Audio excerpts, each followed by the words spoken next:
Successive provincial governments, from Premier Stelmach through to Kenney, have taken out billions of dollars in debt to pay for government operations. And all of that debt has a due date. However, unlike a house mortgage, government debt is now structured more than just 3 decades into the future. Alberta has debt payments due between now and the 2050s, 60s, and 70s. The Kenney government even took out one loan during the early days of the pandemic that isn't due until the year 2120. I spoke with an economist, Trevor Toome, at the University of Calgary. He says that trying to pay down debt early can carry some hefty penalty charges if an early payment is allowed at all.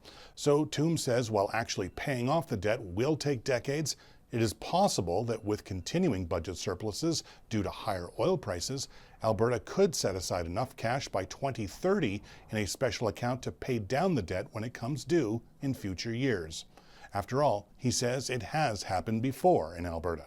So Ralph Klein famously held the paid in full sign over his head. I believe that was 2005 when he did that. We didn't literally have zero debt. We had at that time cash earmarked to repay bonds as they matured. And so effectively there was a zero debt. And that is indeed achievable. Of course, though, oil prices do need to be around $80 a barrel in order for that 2030 timeline to be met.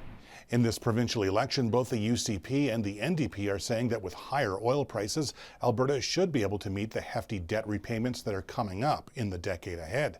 But they seem aligned that excess cash should go into savings so that when future debt payments are due, governments can just take care of those. In the meantime, that cash can earn tens or hundreds of millions of dollars in investment income, money that can be used for the priorities of the day. However, they seem to be in agreement that there is no early repayment of the debt coming. So just like other provinces, having debt payments is just a normal part of life for the Alberta government for at least the next century. Scott Dippel, CBC News, Calgary.